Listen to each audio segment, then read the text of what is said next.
buenas noches. Bienvenidos a Foro 1, el programa para el pensamiento crítico de TVX. Esta noche vamos a hacer una evaluación de las medidas de seguridad pública anunciadas en los últimos meses. Quiero presentar y dar la bienvenida a nuestros invitados de esta noche. Está con nosotros el diputado Misael Mejía, representante en la Asamblea Legislativa del FMLN y además secretario de la Comisión de Seguridad Pública y Combate a la Narcoactividad. Diputado, buenas noches, bienvenido a Foro 1. Buenas noches, Karen. Un saludo a los televidentes, un saludo al doctor Bertrán Galindo, que vamos a compartir este espacio para hablar de este tema tan importante para la sociedad y en un momento complejo de la historia de nuestro país, pero que en opinión nuestra hay una ruta que ojalá pronto empecemos a ver mejores condiciones para el país. Y está con nosotros también el doctor Francisco Bertrán Galindo. Él es abogado y ha sido también ministro de Seguridad Pública. Doctor, buenas noches, bienvenido a Foro 1. Buenas noches, Karen. Es un gran gusto estar con usted y en compañía del señor diputado. Bueno, como el diputado Mejía decía al principio, esperamos que haya una ruta y de hecho dentro de esta concepción se han anunciado en los últimos meses algunas medidas específicas. Por eso el tema de esta noche y el objetivo es hacer una evaluación de estas medidas, de estas acciones.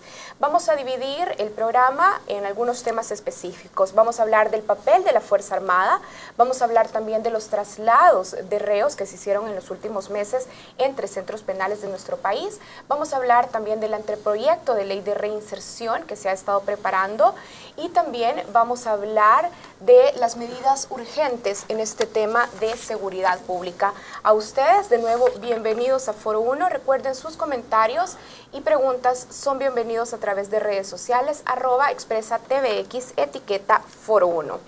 Bueno, hay algunas hipótesis que quisiera revisar con ustedes.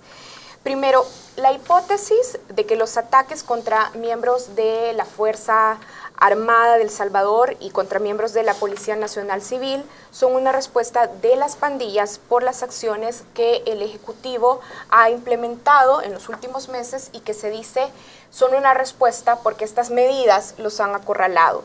Este repunte de los homicidios es entonces la respuesta al incremento de la participación de la Fuerza Armada de El Salvador en seguridad pública, diputado. Bueno, mire, Karen y amigos televidentes, yo creo que justamente esa tesis nosotros la venimos planteando desde hace un par de meses, particularmente decisiones audaces, pero también complejas, como el traslado de más de 2.600 privados de libertad, que es una medida que busca desarticular estructuras criminales que a lo largo de los años funcionaron al interior de los centros penales con algún nivel incluso de base social en los alrededores de los centros penitenciarios, pero creo yo que una decisión equivocada fue la distribución de centros penales para cierto tipo de pandillas y separarlos. Eso generó condiciones de acrecentar sus capacidades de organización interna. Aparte de esos traslados masivos que se han hecho, hay un número importante de cerca de 60 cabecillas de pandillas que fueron trasladados al Centro Penal de Máxima Seguridad, que tiene condiciones que les limita un montón de condiciones a los privados de libertad, particularmente el tema del contacto directo con sus visitas, el tema de las comunicaciones, etc. Esa es una primera medida, pero luego la decisión del gobierno de la República de dar golpes a los cabecillas de bandas criminales, del crimen organizado, del narcotráfico, de las mismas pandillas, provocó una reacción que poco a poco han venido cambiando incluso las modalidades. Yo quiero sustentar este tema porque el registro, la información más reciente de los delitos principales que hay en el país, al 14 de junio lo que nos reflejan es un descenso de más del 58% de la totalidad de los delitos, con excepción de los homicidios que han ido a la baja. A ver, particularmente, diputado, entonces, ¿hay un descenso de otros delitos, sí, pero crecen los homicidios, exactamente. Y los ataques también a miembros de la Fuerza Armada y de la Policía Nacional Exactamente. Civil. Pero además hay un dato que yo creo que puede leerse de diversas formas, en el que, según los registros, lo que hay es el 60% de los homicidios en este momento son de los delincuentes que toman una decisión de atacar directamente a las instituciones del Estado, Policía Nacional Civil, Fuerza Armada, y en ese enfrentamiento entre los criminales y las autoridades hay ese porcentaje, que es un número alto, y que obviamente para nosotros está claro que son vidas humanas las que están. Es preocupante la situación, pero como se ha dicho en otros momentos, cuando la noche es más oscura, es cuando también el amanecer se acerca. Nosotros estamos convencidos que parte de las medidas de la criminalidad buscan generar también una opción de parte del gobierno de la República de abrirse a algún nivel de diálogo, de negociación. Bien. El gobierno ha sido firme en ese tema, se va a continuar con la estrategia de combate a la criminalidad. Hay decisiones como las que he planteado que no tienen precedentes en la historia reciente de nuestro país, y que yo creo que hay esfuerzos de la integralidad del trabajo de combate a la criminalidad que son muy importantes, la política, el plan El Salvador Seguro, del que podemos hablar un poco más detenidamente. Bien, quiero hacer también un esfuerzo de poner en contexto también a quienes nos ven cuáles son las medidas sobre las que hemos estado hablando. A ver, en abril, por ejemplo, el Ejecutivo anunció que se iba a incrementar la participación de la Fuerza Armada de El Salvador en las tareas de seguridad. Se anunció la participación de 3 batallones especializados y más de 200 agentes que se iban a unir en este esfuerzo. También, como el diputado Mejía lo estaba diciendo, se hizo un traslado muy importante de reos entre centros penales. Estas medidas fueron en abril y se empezaron a ejecutar así, doctor Bertrán. Ahora, un mes y medio después, tenemos un repunte en homicidios. ¿Cómo valora las medidas entonces que se han empezado a tomar o que se han estado ejecutando? Bueno, yo pudiera respaldar en mucho lo que dijo el señor diputado, pero creo que tenemos que verlo desde un poco más atrás. Esta es una perspectiva que no la debemos perder. El incremento de los homicidios arranca en la segunda mitad del gobierno del presidente Saca. Llega más o menos a un nivel como de 9 por día, 10 por día, y en la primera mitad del gobierno del presidente Funes empiezan a subir y llegan a 12 o 13 por día. Hay que recordar que el presidente Funes tuvo 3 ministros y 4 políticas, por llamarlo de una manera, de seguridad. El primer ministro fue el que hoy es el secretario Melgar. Llegaron con una actitud como de mano blanda, llamémoslo así, y eso incentivó bastante el accionar de los delincuentes. Eso motiva un cambio en el gabinete donde llega el general Munguía Payés, y la primera intención del general fue militarizar la seguridad pública. Hubo un discurso del presidente Funes en el que decía que se iban a controlar los puntos ciegos por el ejército, que iban a haber más soldados en las calles, que se iba a militar la seguridad perimetral de los centros penales, etcétera, etcétera. Contra eso, las pandillas lo que hacen es responder matando policías y soldados. La reacción del gobierno en ese momento es no como la que ha sido ahora, sino que empiezan a negociar con las pandillas y llegan a una tregua, la tal famosa tregua. Que la tregua, obviamente, bajó los homicidios, porque lo que quitó fue ese pleito entre ellos y las víctimas colaterales de estos delitos, pero les dio, como llamaríamos en una guerra, un espacio de retaguardia para aumentar y consolidar su fuerza territorial. Entonces el fenómeno de la extorsión se aumentó porque alegaban que dado que ya no iban a estar en las actividades delictivas de robos, asesinatos y esas cosas, sus familias necesitaban con qué vivir. Más o menos ese era el planteamiento. La tercera fase del gobierno del presidente Funes con el ingeniero Perdomo, trata de desactivar ese fenómeno de la tregua y, digamos, de alguna manera termina el gobierno. Cuando llegue el gobierno del presidente Sánchez Serén, con mucha claridad definen que ellos no van a negociar con las pandillas. Y ahí empieza un fenómeno que la pandilla, interpreto yo, este es meras análisis desde fuera, quisieron repetir la misma medicina que le dieron al general Munguía Payés. Y empezaron a matar soldados y policías. Pero, a diferencia del general, el presidente Sánchez Serén le asumo yo que instruye a la fuerza pública a que responda. Esa respuesta, que no fue automática, no fue que me mataron un policía y el día siguiente yo les estoy respondiendo, generó lo que en su momento pensé que era un estado de opinión, es decir, crear la base social que fuera el sustrato de una política represiva. Esa base social concluye con la manifestación por la paz, que era un poco la manifestación de la sociedad víctima que se expresaba pidiéndole acción al gobierno.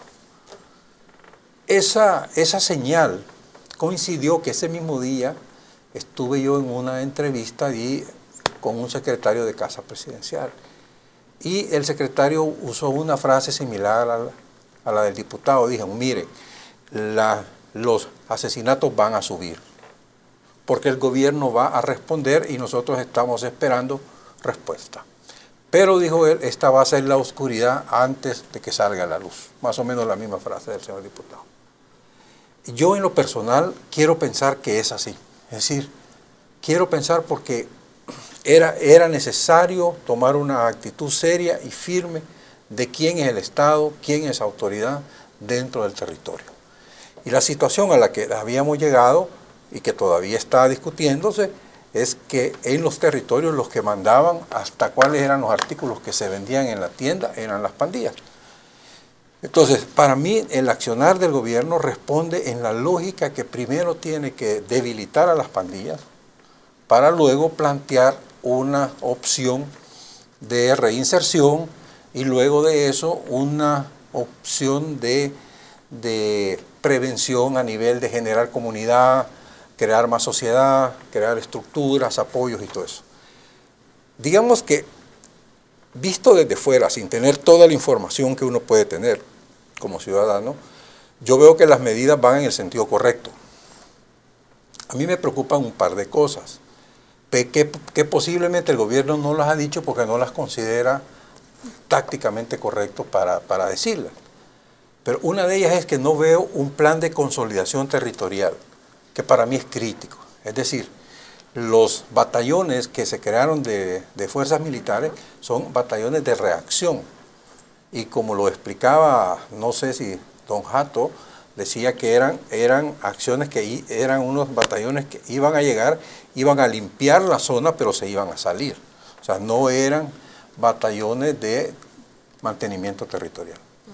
Entonces, esa fase todavía no la veo, es decir, siento que los golpes están siendo dados con alguna intencionalidad, por ejemplo, Zacatecoluca, San Pedro Perulapán, San Juan Villanueva, es decir, con municipios que han sido donde están los centros de las pandillas más violentas en este momento, no las pandillas históricas, pero en este momento sí. O sea que yo sí percibo que hay un plan táctico, por lo menos lo hay, no lo veo completo, siento que le faltan piezas a ese plan, pero como digo, puede ser porque yo como ciudadano no conozco toda la base. Bien, tenemos que hacer una pausa aquí. Cuando regresemos vamos a seguir conversando, vamos a seguir haciendo con nuestros invitados una evaluación de las medidas de seguridad que se han estado implementando en los últimos meses. Cuando regresemos vamos a seguir hablando sobre la situación que tenemos y cuáles son también las medidas que deben de tomarse luego de este plan de reacción, como nos estaban diciendo nuestros invitados. Ya regresamos en Foro 1.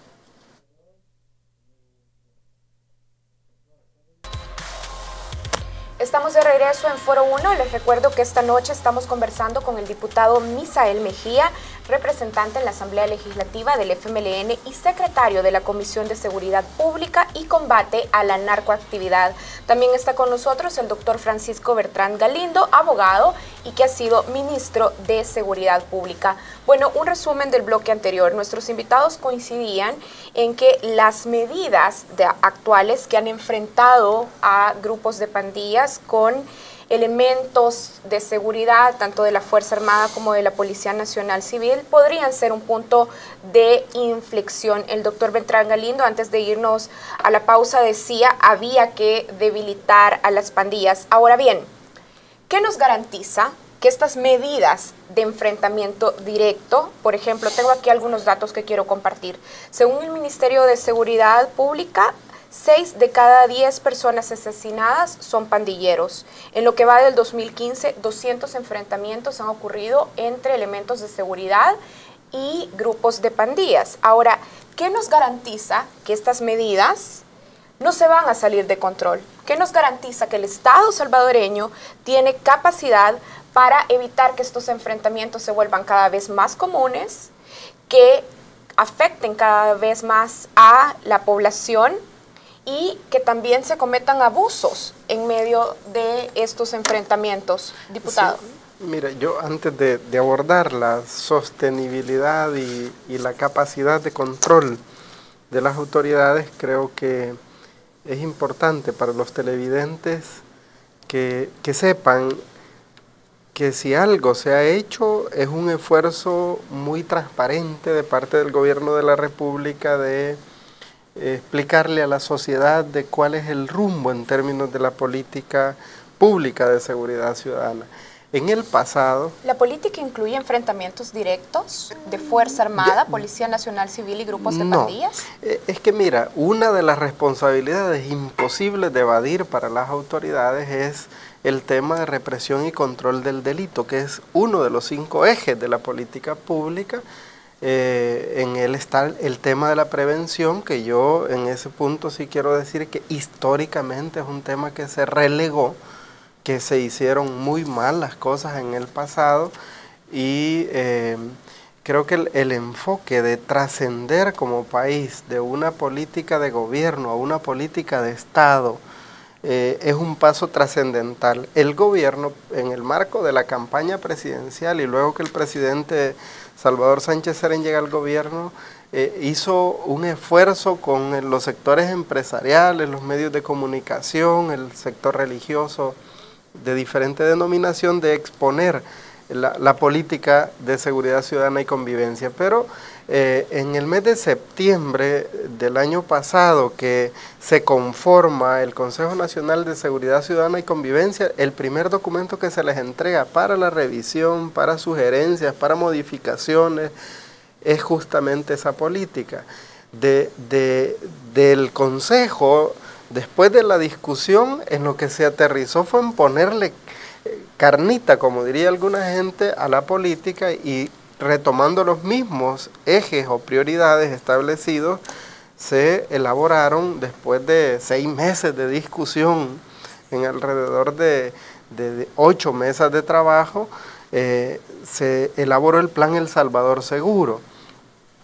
Por eso creo que el riesgo hoy de que el tema que la población sigue viendo como el fundamental, que es el de represión y control del delito, se salga del guacal, como dice nuestro pueblo, y que se salga de las manos, en opinión nuestra, la ciudadanía tiene claro y la fortaleza de la Policía Nacional Civil, incluyendo la moral, a pesar de las dificultades que hay, son muy importantes, y la utilización de la Fuerza Armada, que no es una cosa nueva y que está en el marco de las facultades que la Constitución le da al presidente de la República con excepcionalidad o con periodos, digamos, cortos y en el marco de una situación complicada como la que tenemos.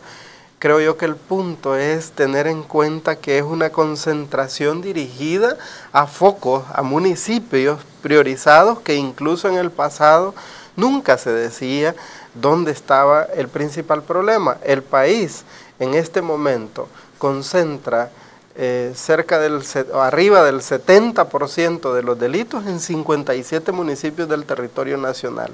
En esa lógica es donde está concentrado el crimen, el combate a la criminalidad, sin descuidar la otra cantidad importante de más de 100 municipios del territorio nacional, donde los niveles son muy bajos, en algunos nulos, de índices de criminalidad. Pero mira, el doctor hacía referencia a una etapa de la tregua a la que se sometió a mucha crítica, que por supuesto nosotros compartimos, incluso diferimos de la decisión del presidente Funes de militarizar la cabeza del combate o del tema de seguridad del ministerio, la policía en aquel momento, pero yo creo que debe haber, por lo menos en algunos sectores, mucha más coherencia. Particularmente Arena, por ejemplo, es muy crítico de este tema, pero basta con que uno revise cuál es la conducta de manera permanente de gobiernos locales como el de Apopa e Ilopango, y ahí no estamos hablando de otra cosa más que de un mecanismo de arreglos oscuros que tienen esos gobiernos locales con las pandillas y muy probablemente en algunos casos incluso con el crimen organizado. Este gobierno ha tomado una decisión firme que lo menos que debería de tener es el respaldo social, en la lógica de que yo creo que la ciudadanía tiene claro que es importantísimo cortar el crecimiento de las pandillas, proteger a nuestra niñez y a nuestra juventud y por supuesto recuperar los territorios, que es el tema. Diputado, quiero volver sobre un tema específico que usted mencionaba. Nos decía, Arena en algunas municipalidades tiene arreglos oscuros con grupos de pandillas o criminales en el territorio. Nos decía el caso de Ilopango y Apopa. ¿Qué indicios tenemos de esto? Miren, el caso particularmente de Apopa, incluso en el marco de la última campaña municipal y legislativa, los respaldos que dieron en algunos momentos a municipios como Mexicanos era de vehículos llenos de vehículos nacionales movidos desde esas alcaldías llenos de pandilleros. Hubieron algunas dificultades en esa ruta. El ex viceministro y director general de centros penales en Ilopango dirige de manera totalmente discrecional, incluso la utilización de recursos en el caso de Ilopango, y lo que tienen ahí es un equipo de jefes de pandillas al frente, y lo que hay es una crítica permanente del alcalde de Ilopango a la presencia territorial de la Policía Nacional Civil. En el caso de Apopa, lamentablemente las condiciones de la Fiscalía General de la República para sostener los casos en los tribunales y probablemente algunas debilidades en la Policía Nacional Civil no dan para mucho, pero ha estado detenido un gerente de la Alcaldía Municipal de Apopa que contribuyó con su vehículo a sacar a uno de los asesinos de un miembro de la División de Protección a Personalidades Importantes que fue asesinado recientemente en una de las colonias de Apopa. Bien. Pero ahí hay fuertes indicios incluso de mantener en ambos casos, tanto en Apopa como en Ilopango, en planillas municipales el pago de criminales. Bien. Doctor, quiero volver a la pregunta con la que abríamos en este bloque. ¿Qué capacidad tiene el Estado salvadoreño o de qué depende la capacidad del Estado salvadoreño para que estos enfrentamientos específicos que ocurren entre grupos de pandillas y miembros de las fuerzas de seguridad no se salgan de control, no sigan afectando más todavía a la sociedad civil e incluso que no se cometan en medio de estos enfrentamientos violaciones y abusos incluso a los derechos humanos? Mire, garantía obviamente no hay, son seres humanos los que van a andar allá y pueden pasar cantidad de cosas. La calidad o no calidad del operativo y la profundidad del operativo depende de una cosa que se llama voluntad política. Yo, si se fijó en todo mi análisis previo, traté de ser lo más independiente y no mezclar el tema partidario en esto, porque me parece que es algo que lo que tenemos que sacar de la agenda, porque si yo quisiera empezar a hablar de los malos funcionarios locales de un partido y de otro partido, le puedo mencionar ejemplos de los 2 partidos y de los 3 partidos y de los 4 partidos. Es decir, el problema que un funcionario local haga o no haga algo con o no delincuentes locales siempre puede pasar, igual que puede pasar que algunos policías violen los derechos humanos o unos soldados cometan actos abusivos. Todo eso puede pasar. El asunto acá no es ese, el asunto es qué nivel de control y voluntad política tiene el que dirige el accionar, en este caso el presidente de la República, para asegurarse que de suceder esos hechos se van a tomar las medidas correctivas necesarias. Eso es lo que necesitamos tener seguridad. Es decir, si un alcalde, el de Acajutla, el de Soyapango, el de Ilopango, el de Mexicanos o el de Apopa hace cosas, pues hombre, el Ejecutivo tiene todas las herramientas con base a la ley para capturar, llevar a juicio y hacer todo lo que tiene que hacer. Si hay que respaldar a la Fiscalía para que tenga los recursos, pues habrá que respaldarla, ¿no? Pero no es un tema de usarlo como una herramienta política. Es que el de este partido es malo y el mío no. No, eso no es así. Hay malos en todos lados y hay buenos en todos lados. Entonces creo que lo que nosotros tenemos que buscar acá es que la política que está siguiendo el gobierno, asumemos que es una política, yo todavía tengo mis dudas sobre ese tema, pero asumamos que es una política, está hecha con la voluntad política del presidente de llegar al fondo. ¿Y qué llegar al fondo? Llegar al fondo no es tener batallones de reacción ante situaciones específicas, porque si bien eso es necesario, usted necesita equipos, llamémoslo también, batallones o fuerzas policiales de control territorial. ¿Y cómo se materializa el control territorial? Si eso se va a llamar policía comunitaria, llamémosle policía comunitaria, pero tienen que tener control territorial. La policía comunitaria actualmente está usando en zonas de paz, es decir, ahí por el zoológico, en la Costa Rica, en esas áreas así. Pero en las áreas duras, que claramente como no ha habido un proceso de limpieza territorial, y no me estoy refiriendo a que maten un montón de gente, sino que simplemente que tomen el control, que liberen la zona de los pandilleros, a una zona liberada le corresponde entonces la implantación de una policía tipo comunitaria. Yo esa parte lo comprendo, al revés no. Ahora bien, acá el punto es, ¿qué decisión tiene el presidente para realmente quedarse en los territorios? Yo le voy a decir algo, aquí se ha hablado que la mano dura fue la que generó más violencia y todo. Yo tengo un análisis diferente del que hace mucha gente de eso. La mano dura lo que hizo fue sacar a los pandilleros de las zonas conflictivas, para decir la campanera. La gente confió que la policía hacía eso en serio y se acercó, les dijo, les contó. Cuando vino la sentencia de la Sala de lo Constitucional que dijo que la ley era inconstitucional, la policía se salió de un día para otro. ¿Y eso qué sucedió? Doctor, dejó libre los territorios. Justo ahí lo voy a tener que interrumpir, vamos a hacer un corte y justo nos sigue compartiendo Yo le sigo lo que su análisis. Hacemos un corte, ya regresamos esta noche en Foro 1, estamos haciendo una evaluación sobre medidas de seguridad. Ya volvemos.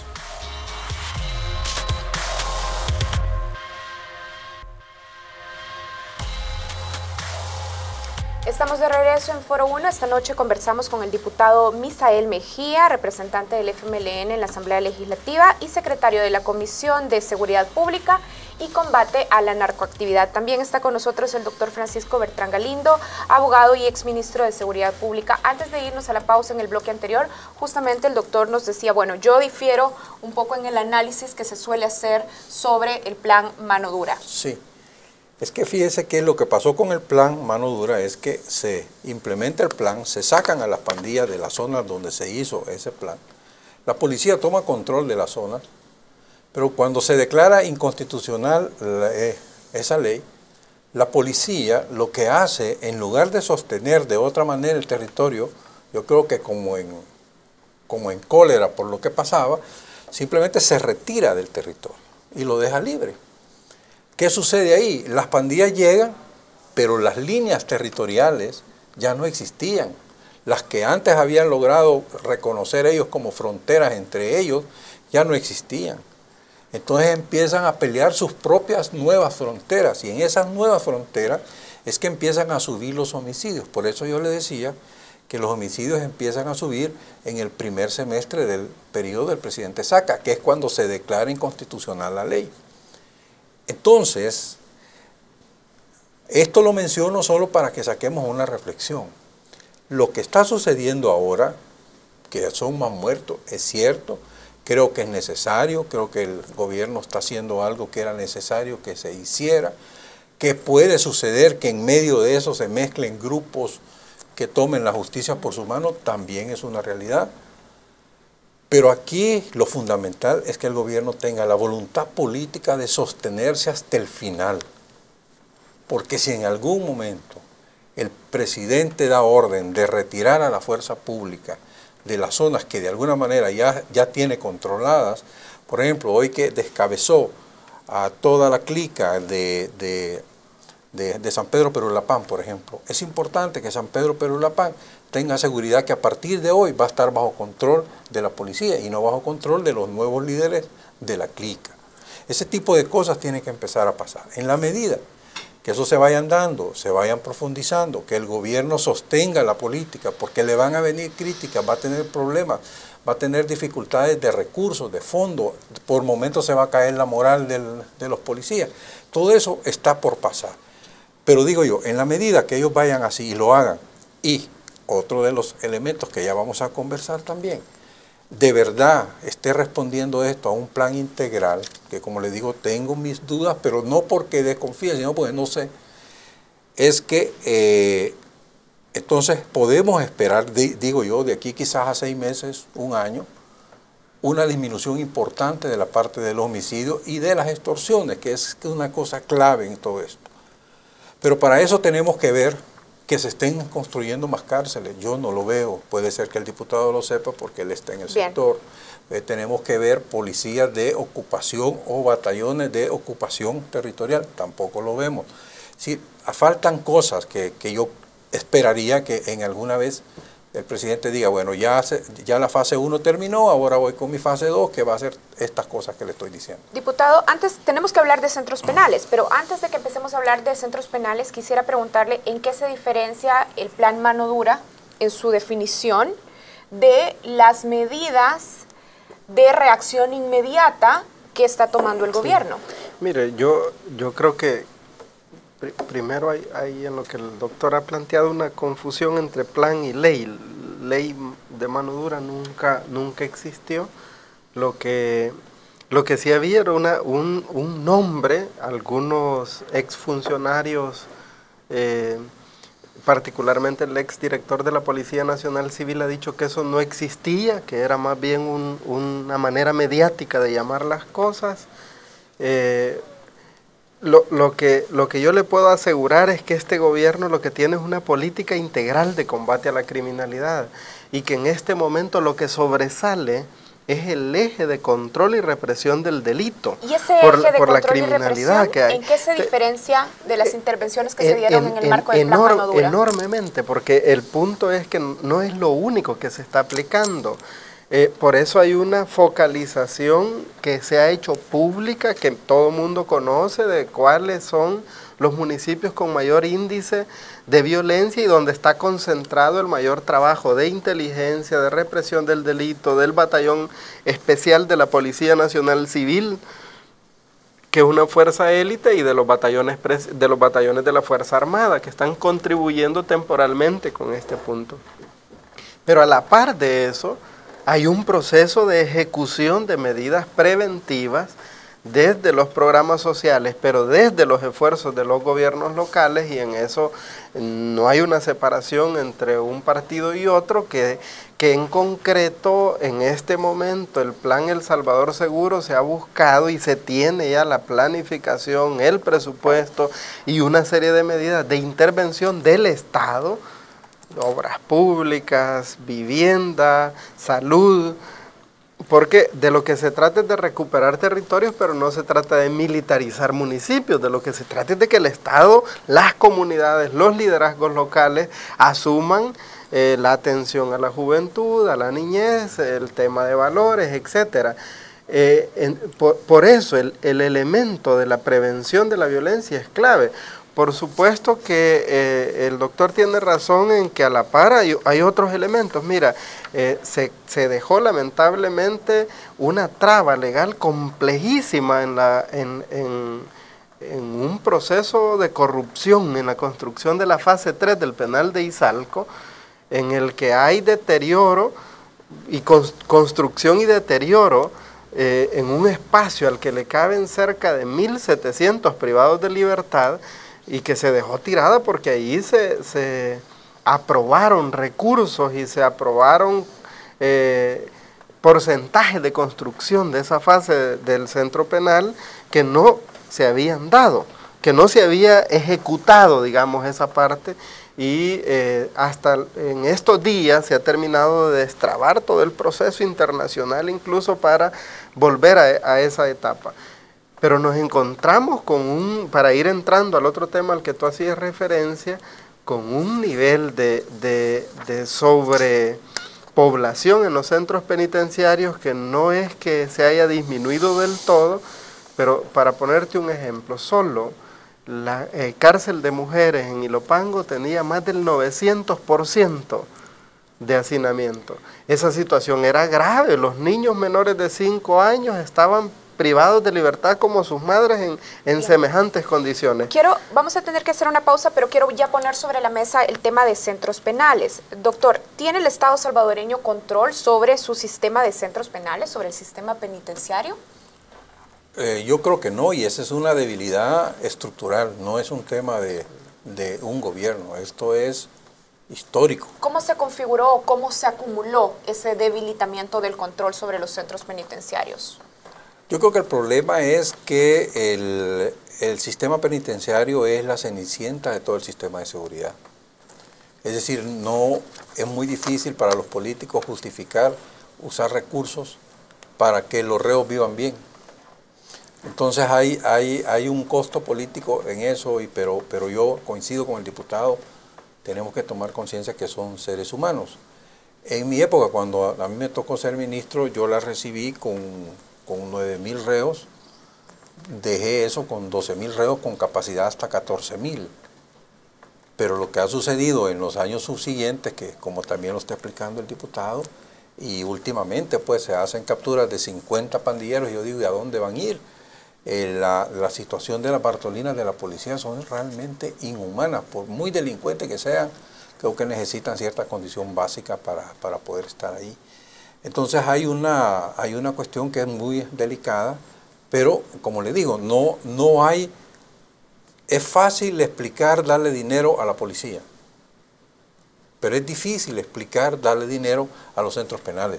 Y creo que eso es algo que hay que ponerlo sobre la mesa, hay que empezar a hablarlo y llegar a un acuerdo social primero, quiénes deben estar presos, porque no todos tendrían que estar presos.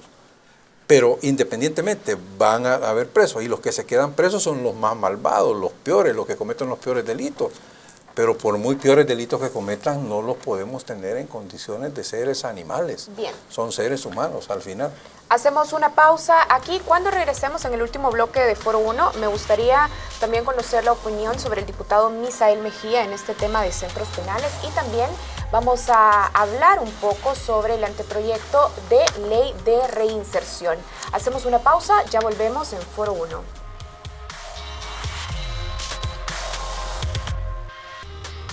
Estamos de regreso en Foro 1. Antes de irnos a la pausa, decíamos que en este bloque rápidamente vamos a hablar sobre centros penales y sobre el anteproyecto de ley de reinserción.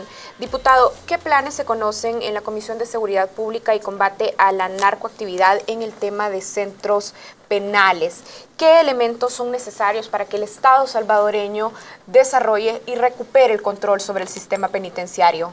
Sí, mire, yo quisiera decir una cosa que lamentablemente muy poco se divulga. Cuando el gobierno del profesor Salvador Sánchez Serén, un poco antes, creo, los últimos 6 meses del gobierno del presidente Funes, nos acercamos a algunos de nosotros para conocer cuáles eran los mecanismos de control penitenciario que tenían. Y era un total desorden. Era un total desorden, no se tenía ni siquiera listados actualizados de los privados de libertad en el interior de los centros penales. Yo quiero decirle que con un equipo de jóvenes como ustedes, los que trabajan en este canal, profesionales, se creó sin mayor costo un sistema informático que luego se conectó a todo un mecanismo de videovigilancia, y en este momento el centro de información que tiene la Dirección de Centros Penales es un elogio permanente de todas las direcciones de centros penales de Centroamérica y buena parte del Caribe.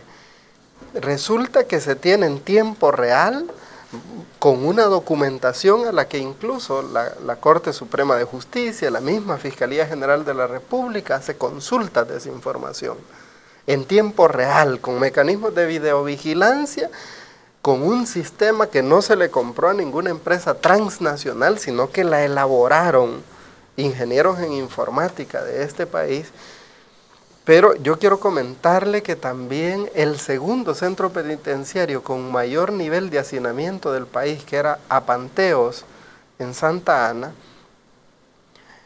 el director de la administración del presidente Funes empezó a crear un modelo para ese centro penitenciario que buscaba combatir el ocio carcelario, que esa es la clave si usted quiere contribuir en el mandato que la Constitución le da a la Dirección de Centros Penales, que no se hacía casi nada en ese tema.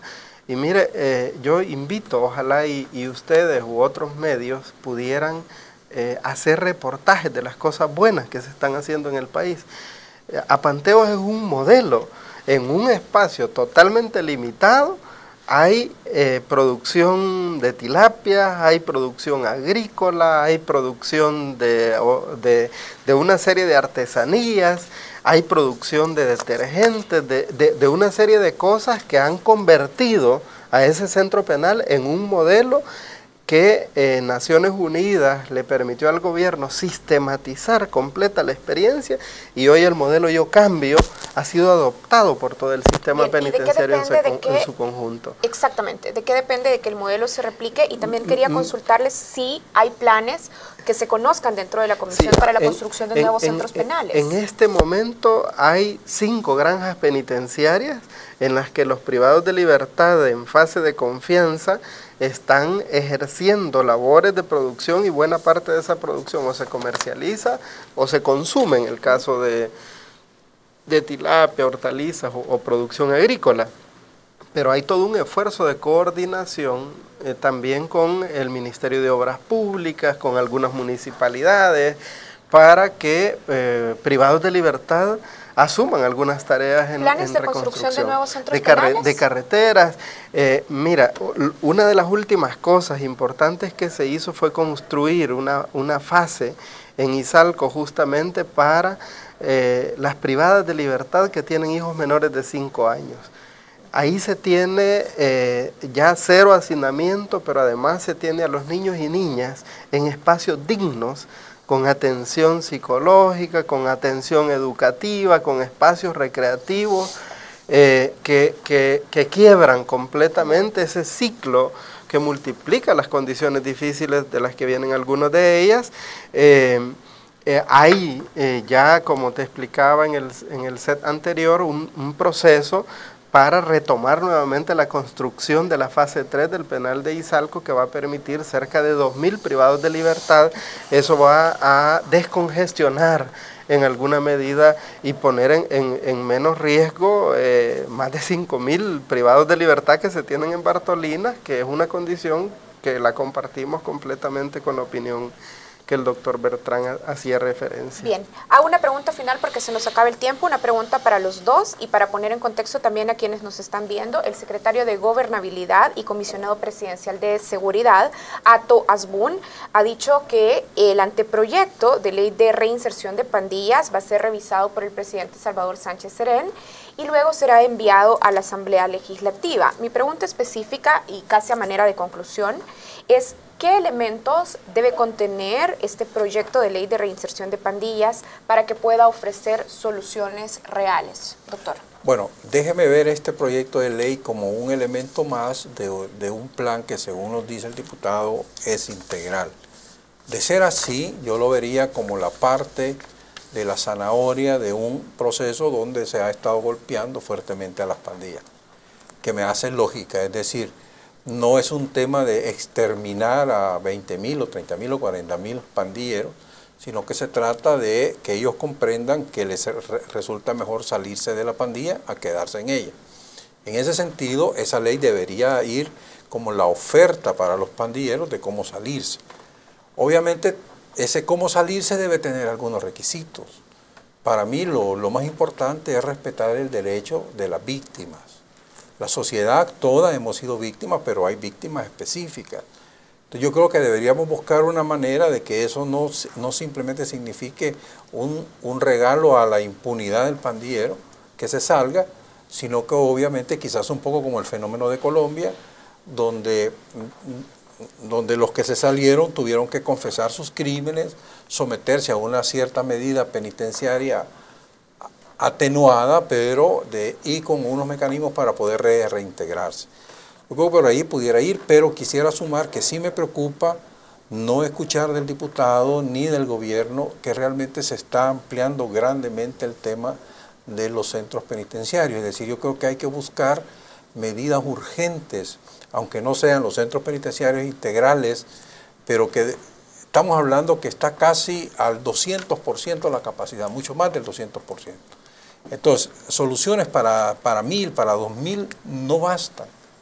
Entonces, creo que se necesita una política más agresiva de generación de espacios de reclusión combinada con espacios de salida, es decir, personas mayores, gente enferma, ese tipo de cosas, delitos menores, en fin. Pero creo que este es un componente que en lo personal yo lo estoy sintiendo débil contra una fuerza policial que está capturando masivamente, ¿verdad? Bueno, diputado, Karen, 2 minutos. yo primero, además de agradecer, aprovechando, quiero decirte que hemos tocado al menos 3 de los componentes de la política pública de seguridad, levemente el tema de prevención, pero un poco más la represión y control del delito, el tema de rehabilitación y reinserción que está vinculado no solo a la ley, sino a lo que desde centros penales se debe hacer. No hemos tocado lo de protección a víctimas y testigos, que es el otro componente, y uno que no es menos importante, que es la coordinación y el fortalecimiento de las instituciones de combate a la criminalidad, que ahí tenemos un talón de Aquiles horroroso, mientras la Fiscalía General de la República y el sistema de justicia no hagan nada para que el 97% de los delitos que se cometen en este país sigan en la impunidad, tanto los de cuello blanco, los de corrupción y los de bagatela, difícilmente el país va a dar los pasos de calidad que se requieren. Pero yo te dejo planteada porque da para más este tema. Sin embargo, en la parte de la ley de reinserción y rehabilitación, lo que es importante es tener claridad de que además de la atención a nuestra niñez y juventud, de cercarle el crecimiento a las pandillas, se requiere que los jóvenes en riesgo social e incluso a los pandilleros que no están siendo perseguidos por el cometimiento de algún delito, el gobierno de la República, el país, la sociedad, las iglesias, les extendamos una mano. Porque yo creo que además de golpear la criminalidad necesitamos atender esos focos de exclusión que el territorio nacional tiene y brindar oportunidades.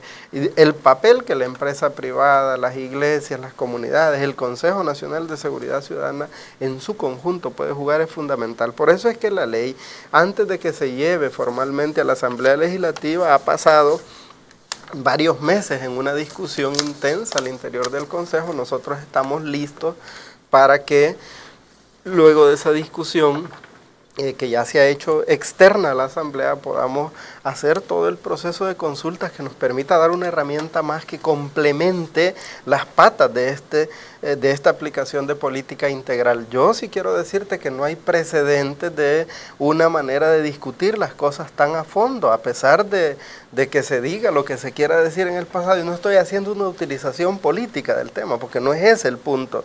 Yo creo que el gobierno ha puesto sobre la mesa, incluso al Consejo se le ha dicho, sus opiniones no deben ser únicamente en el tema de prevención de la violencia, que es como algunos lo ven, sino que deben dar aportes y seguimiento. Incluso por eso es que la ejecución en Ciudad Delgado, que es el modelo que se está aplicando puede empezar a replicarse, ojalá, en los 10 municipios que más violencia tienen. No tiene sentido irse a Morazán, a Chalate, donde no pasa nada, ¿no? Bueno, quiero agradecerles a ambos por habernos acompañado. Esta noche estuvimos hablando con el diputado Misael Mejía, representante del FMLN en la Asamblea Legislativa y miembro y secretario de la Comisión de Seguridad Pública y Combate a la Narcoactividad.